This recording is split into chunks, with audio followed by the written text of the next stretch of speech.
परम शांति बाबूजी आपका स्वागत है। आज हम ये जानना चाहते हैं कि राम रावण का जो युद्ध हुआ था वो कितने समय पहले हुआ था, वो धरती पे हुआ था या नहीं हुआ था, ये हम आपसे जानना चाहेंगे।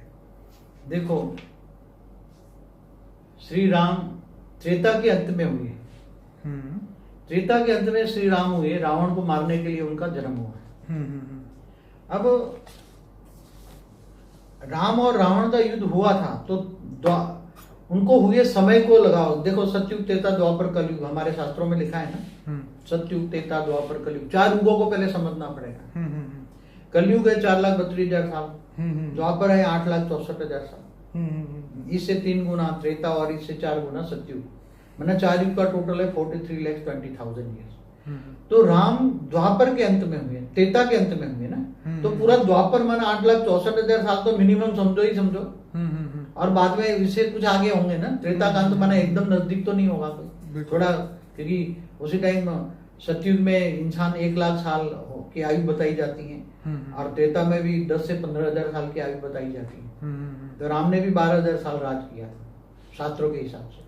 और बात सही है वो, क्योंकि धरती हल्की थी, 5 तत्व अच्छे थे, सत्व प्रधान वायुमंडल था, लोगों की सोच अच्छी थी सतयुग में, मगर धीरे धीरे गिरते गए। तो ये युद्ध हुआ था, समझो। जैसे कृष्ण को भी नहीं मानते, आज गीता का ज्ञान जो है तो कृष्ण ने दिया है, तो कृष्ण को भी हुए 5,100 साल से ज्यादा हुए, वो द्वापर के अंत में हुए।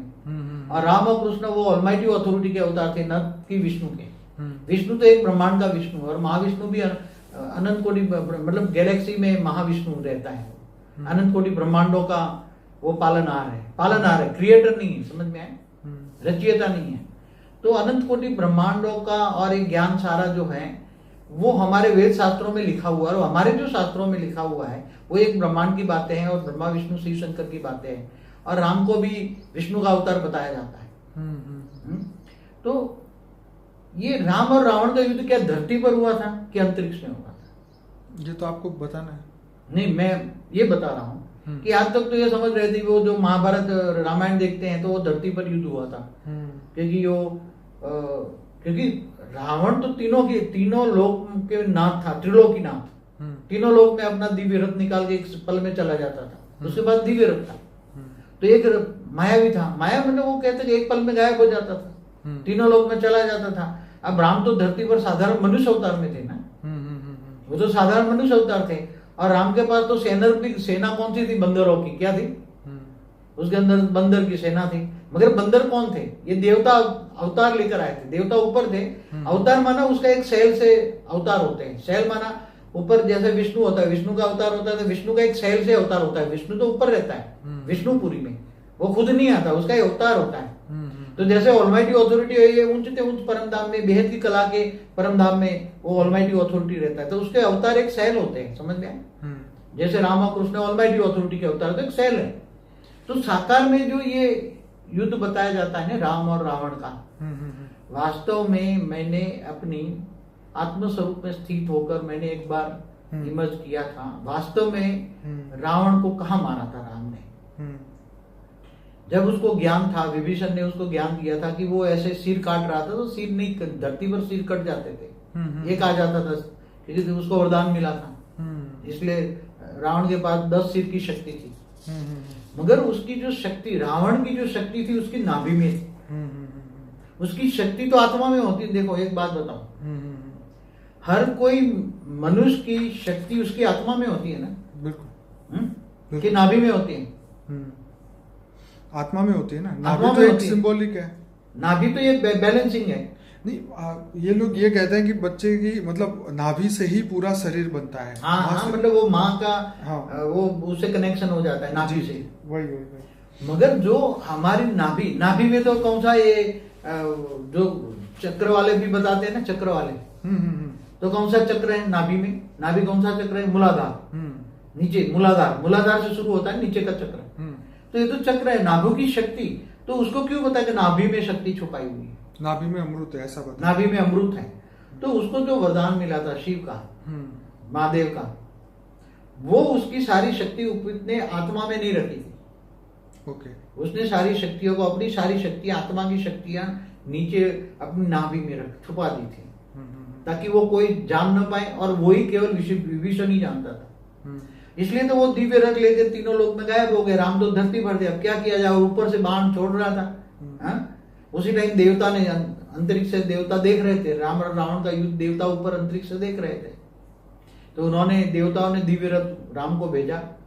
और आपका मतलब है कि ये स्पेस में हुई लड़ाई, धरती लोक पे नहीं? हाँ, अभी मैं सुनाता हूँ। धरती पर उसको नहीं मारा, मैंने अपनी आत्मस्वरूप की स्टेज में देखा है। ठीक है। तो फिर राम भी दिव्य रथ जो मिला उसको देवताओं के द्वारा पर, वो राम भी दिव्य रथ में बैठे और ऊपर में गए, अंतरिक्ष में गए वो। और कहा जाता है वो इंद्र ने रथ भेजा था अपना। हाँ, देवताओं मतलब इंद्र ने ही भेजा होगा ना, देवताओं का राजा इंद्र था ना। तो ऊपर सब देख रहे थे ना, क्योंकि इंद्र का राज भी तो ले लिया था ना रावण ने। तीनों की नाथ, मतलब भूलोक, भूलोक, स्वर्गलोक, तीनों लोक का नाथ था ना ये। तो वहां से तो इंद्र का राज तो चला गया था, रावण ने ले लिया था ना। सभी ग्रहों को बांध दिया था, 9 ग्रहों को बांध दिया था उसने।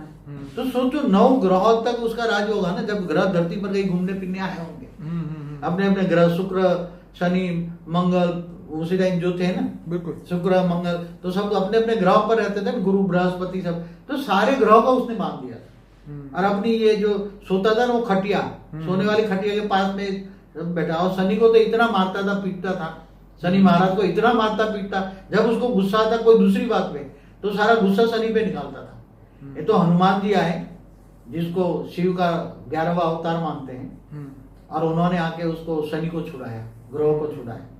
तो ये बात देखो, रावण के पास कितनी शक्ति होगी। 9 ग्रह माना कितने बड़े दूर दूर के ग्रह वालों को भी कैच करके नीचे उतार दिया होगा। तो खाली 3 लोग की शक्ति नहीं होगी, ऊपर ब्रह्मापुरी तक भी वो जाता होगा ना, तब तो ग्रहों को पकड़ पकड़ के नीचे लाया होगा ना धरती पर। तो इतना बड़ा रावण, जो तिलों की लात कहते हैं, तो उसको मारने के लिए क्या धरती पर मनुष्य, वो तो गायब हो गया तो उसका तो ये शरीर क्या हो गया, दिव्य रथ में जैसे एंट्री करेगा मनुष्य। तो जैसे जैसे रावण के पास पुष्पक विमान था ना, कुबेर का, उसका भाई कुबेर था, तो उसके ले लिया था ना मार के उसको। तो वो पुष्पक विमान क्या था, कोई ऐसा थोर विमान थोड़ा था, वो तो सूक्ष्म वायुयान था। क्या था? तो उसने एक मंत्र पढ़ा, एक संकल्प किया और वायुयान बन गया। और उसके अंदर मनुष्य जैसे अंदर वायुयान में एंट्री करते थे, तो मनुष्य 1 सेकंड के अंदर एंट्री करते ही वेग सेवक बन जाते थे। समझ में आए? सूक्ष्म बन जाते थे, 3 तत्वों में कन्वर्ट हो जाते थे।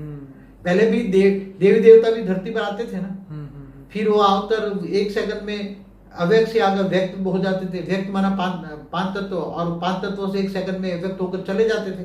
देवी देवता सब आते थे, विष्णु लोक से भी आते थे, अपना गरुड़ पर सवारी करके विष्णु भी आते थे, ब्रह्मा भी आते थे। जब धरती पर होम हवन होता था, हवन आता था, तो अपना हविष्य लेने के लिए सारे देवता आते थे ना, ब्रह्मा विष्णु शंकर तीनों इकट्ठा होते थे। धरती पर होम हवन होता था, तो देवताओं की शक्ति हवन थी ना, उसकी जो धुआं निकला उसमें शक्तियां थी।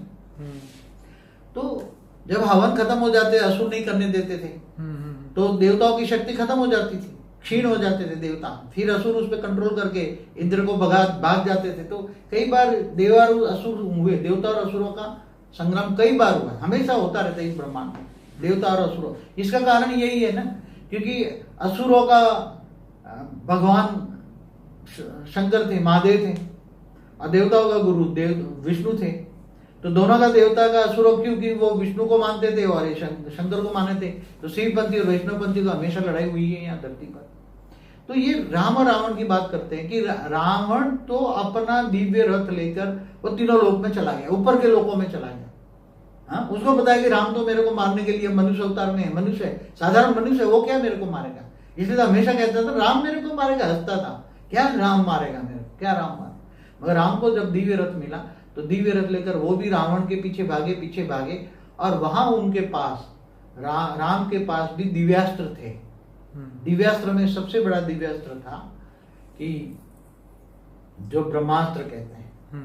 ब्रह्मा का मंत्र पढ़ा तो ब्रह्मा के पास से इतनी एनर्जी आती थी, और वो उसके अंदर से जाकर उसने अपनी ब्रह्मास्त्र अपनी नाभि में, मतलब बहुत बड़ा पावरफुल अस्त्र मारा उसने, दिव्यास्त्र मारा, और वो ऊपर सूक्ष्म जगत में मारा, और फिर सूक्ष्म से मनुष्य बन के नीचे गिरा था। नीचे नहीं मारा था उसको, रावण को नीचे नहीं मार सकते ना, वो तो ऊपर भाग जाएगा ना। जिसके पास दिव्य रथ हो, तीनों लोकों में जाने की शक्ति हो, तीनों लोकों का स्वामी हो, क्या मनुष्य टिकेगा?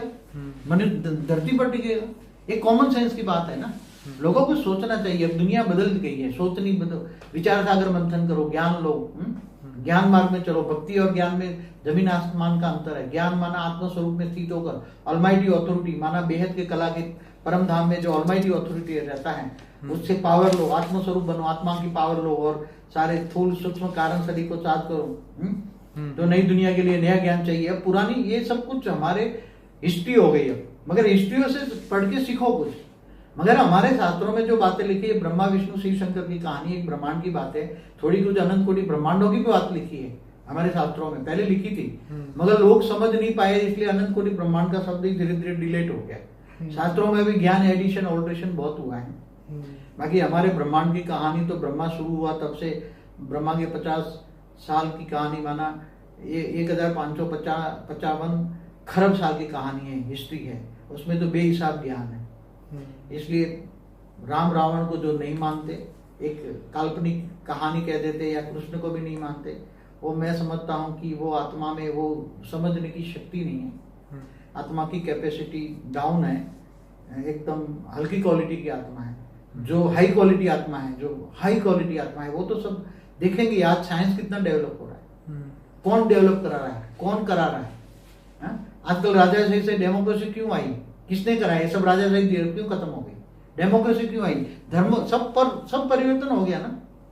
पहले मनुष्य ऋतु के हिसाब से दुनिया चलती थी ना, पहले शास्त्रों के, वेद शास्त्रों के हिसाब से दुनिया चलती थी। अब वेद शास्त्रों को दुनिया लोग नहीं मानते थे। इतने धर्म आए, तो इतने धर्म कहां से आए, इतनी पॉपुलेशन कहां से आई? आप देखो 200-250 साल पहले धरती पर मुश्किल से 70-75 करोड़ की मनुष्य थे, आज 800 करोड़ हो गए। तो कहां से आए?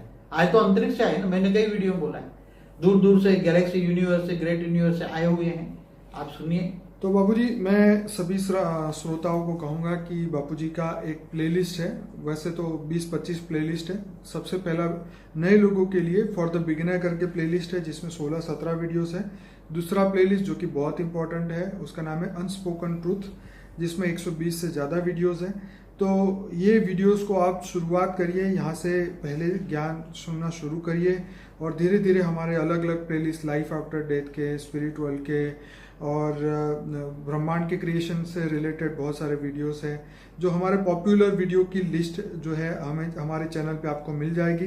तो हमारे चैनल को डेफिनेटली सब्सक्राइब करिए, क्योंकि यहीं से जो है आपको नए वीडियो का इन्फॉर्मेशन मिलेगा। और इस वीडियो को ज़्यादा से ज़्यादा लाइक करें, शेयर करें, कमेंट करें, ताकि आने वाले समय में आपको आपके द्वारा अनेकों को ये ज्ञान मिले, जो कि एक एंशिएंट है। और एक और बात बताना चाहूँगा, एक एंशिएंट नॉलेज का हमारा एक वीडियो जो कि अभी शॉर्ट टाइम में यूट्यूब में आने वाला है, उसको भी आप जरूर देखिएगा। तो बहुत बहुत धन्यवाद बापूजी। परम शांति।